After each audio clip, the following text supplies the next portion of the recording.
Hello students, आज हम माई maths class में क्लास 10th का 7 चैप्टर कोऑर्डिनेट ज्योमेट्री का पार्ट 3 करेंगे और इसमें हम कुछ स्टेप के क्वेश्चंस करेंगे कि हमें चार अगर कोऑर्डिनेट्स दिए हुए हैं और उसमें हमसे ये पूछा जाए कि वो किस टाइप का क्वाड्रिलेटरल बनाते हैं तो हम उसको कैसे बताएंगे, ये हमें बताना है। तो पहले हम कुछ रूल्स बता देते हैं। मान लो हमें एक क्वाड्रिलेटरल के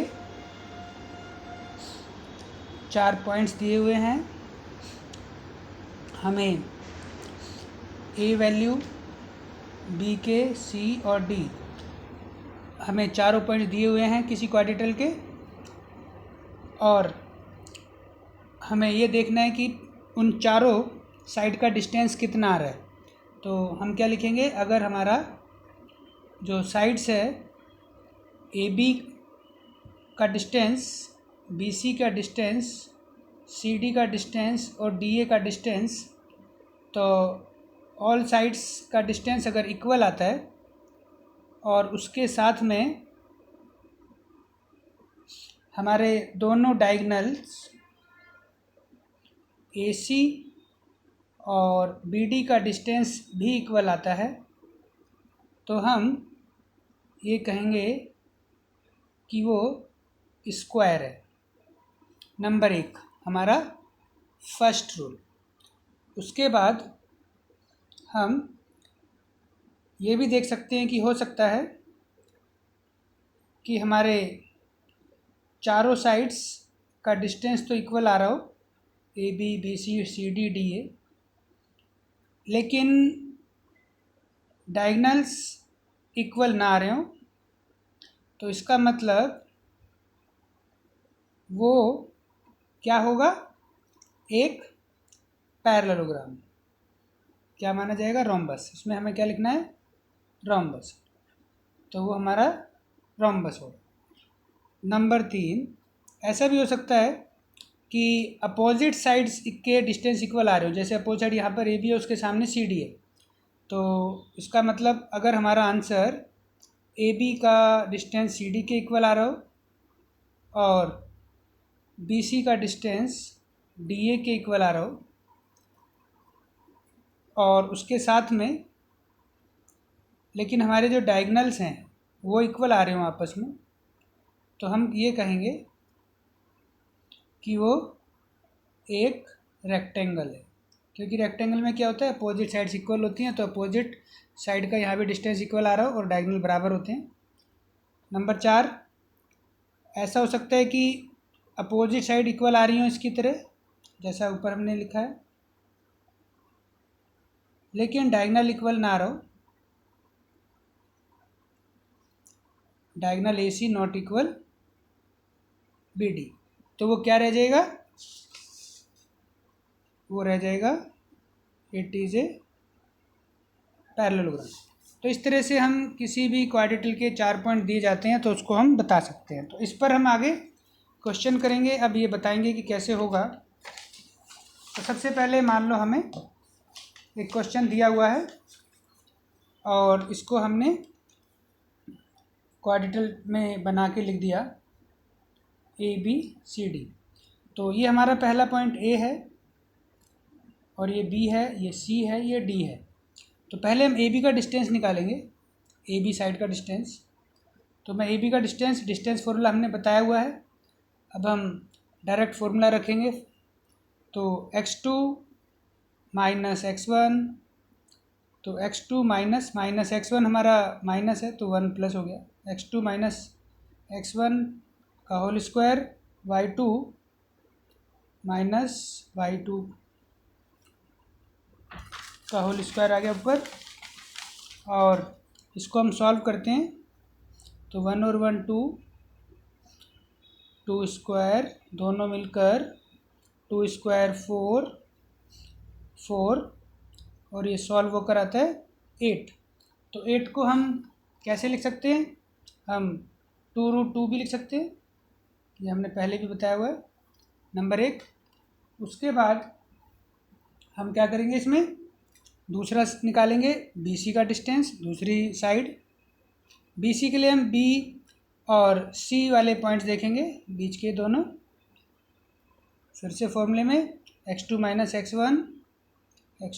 x1 का whole square y2 minus y1, ये हमने पहले बताया हुआ है कि कैसे रखते हैं हम डिस्टेंस फार्मूला, और इसको सॉल्व करते हैं। -1 -2, 2 0 अंदर 2 आता है, इनके स्क्वायर ओपन करेंगे, 2 का स्क्वायर 4, 2 का स्क्वायर 4, और इसको भी हम सॉल्व करते हैं तो 8 आता है, और 8 को भी हम √8 ये दोनों एक जैसे आ गए हैं, देख रहे हो, तो दोनों एक जैसे आ गए। अब हम तीसरा करेंगे, अब की बार CD, तो हम CD का डिस्टेंस निकालते हैं, C और D वाले पॉइंट लेंगे हम।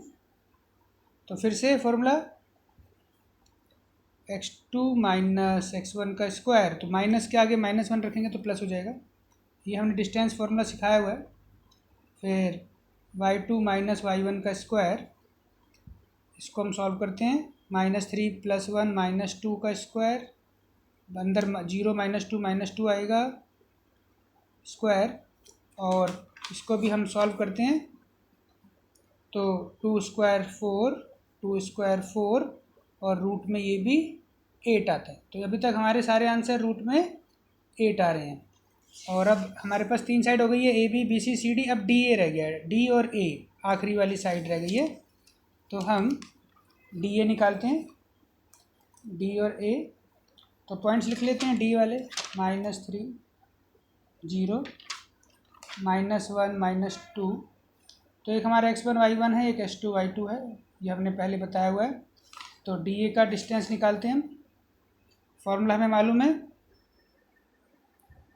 x2 माइनस प्लस हो गया, x2 माइनस x1 का whole square, y2 minus y1 का होल स्क्वायर, अंदर आ गया 2, ये भी अंदर आ गया -2, 4 4 √8, तो ये भी हमारा √8 आता है। तो तीनों साइड्स के आंसर इक्वल आते हैं। और अब हम डायगनल करेंगे, डायगनल AC और BD, यानी कि अब A और C वाले पॉइंट लेंगे, A और C वाले पॉइंट लेंगे, -1 और 2, तो इसका डिस्टेंस निकालेंगे AC का, डायगनल A और C वाले पॉइंट। तो A2 माइनस A1 का स्क्वायर, y2 माइनस y1 का स्क्वायर, माइनस अंदर -1 + 1 0 हो गया, ये 2 4 हो गया, तो 0 + 16, और 16 का रूट सॉल्व कर आता है 4, तो ये रूट सॉल्व हो गया, 4 आ गया।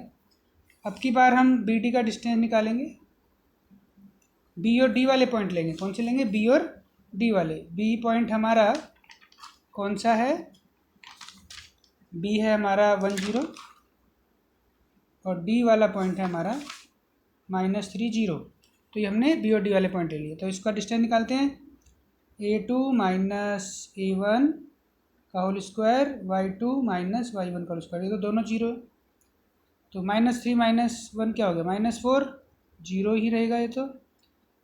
और यहाँ पर हमारा कितना आ गया, 4 का स्क्वायर 16, 0, तो 16 आता है, और 16 का स्क्वायर रूट खोलते हैं तो 4 आता है। तो हमने देखा कि यहाँ पर हमारा डायगनल्स AC और BD के आंसर दोनों इक्वल आ रहे हैं। तो AC इक्वल BD आ रहा है डायगनल, और चारों साइड्स हमारी इक्वल आई हैं, तो इसका मतलब हम ये कह सकते हैं कि ये हमारा एक स्क्वायर बन रहा है। तो यहाँ पे हम लास्ट में लिख देंगे, all sides are equal and diagonal are equal. तो इसलिए क्या हो गया हमारा, ये इट इज स्क्वायर, क्या हो गया हमारा, स्क्वायर हो जाता है। तो इस तरह से हम किसी भी 4 पॉइंट्स वाले क्वेश्चंस का सॉल्यूशन बता सकते हैं कि वो किस टाइप का क्वाड्रेटल है। अगर इसमें चारों साइड इक्वल है और डायगोनल इक्वल ना आते तो हम इसको क्या कहते, ये हमारा एक रोम्बस रह जाता। तो इससे आगे हम एक क्वेश्चन और करेंगे, हम इसमें देखते हैं कि हमारे क्या पॉइंट्स हैं।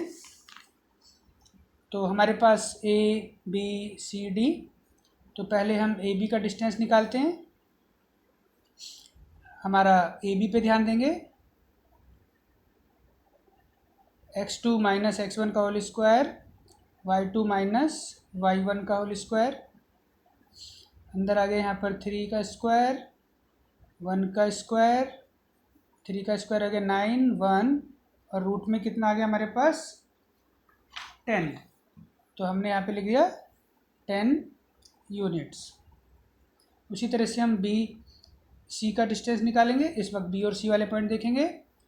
फिर से फॉर्मूला x2 माइनस x1 का स्क्वायर, y2 माइनस y1 का स्क्वायर, इसको सॉल्व करते हैं तो अंदर आ जाता है यहाँ पे 3 स्क्वायर माइनस 3 स्क्वायर साइन होके, और यहाँ पर भी आ जाता है हमारा -3 का स्क्वायर। तो -3 कितना हो गया 9 और ऐड होके कितना आ गया हमारा 18। तो 18 यूनिट आ जाता है ये बी सी। पहला √10 √18। अब हम सी डी निकालेंगे। सी और डी वाले पॉइंट देखेंगे। फिर से डिस्टेंस निकालते हैं, 1 माइनस 4 का होल स्क्वायर और 2 माइनस 3 का होल स्क्वायर। इसको हम सॉल्व करते हैं, -3 का स्क्वायर, 1 का स्क्वायर, -1 आता है अंदर और स्क्वायर खोलते हैं तो इसका आंसर आता है हमारे पास 9 और 1 का स्क्वायर रूट में 10 यूनिट्स आता है। तो ये हमारा सी डी आ गया। उसके बाद हम डी ए करते हैं। डी और ए वाले पॉइंट लेते हैं, पहला और आखिरी। तो a2 माइनस a1 का स्क्वायर, y2 माइनस y1 का होल स्क्वायर। तो अंदर कितना आ गया यहाँ पे -3 और यहाँ पे भी -3 का स्क्वायर। तो कितना आ गया 9 और दोनों ऐड होकर आ जाता है 18 यूनिट्स। तो यहाँ पे हमने देखा कि दो साइड्स एक जैसी आ रही हैं। कौन कौन सी? ए बी और सी डी, बी सी और डी ए आपस में जो इक्वल आ रही है। तो इसका मतलब अपोजिट साइड्स जो हैं बराबर आ रही हैं। और अब हम डायगोनल भी चेक करेंगे ए सी। अब हम ए और सी वाले पॉइंट देखेंगे। ए और सी वाले पॉइंट्स हमारे 4 माइनस 4 का स्क्वायर, 3 माइनस 5 का स्क्वायर।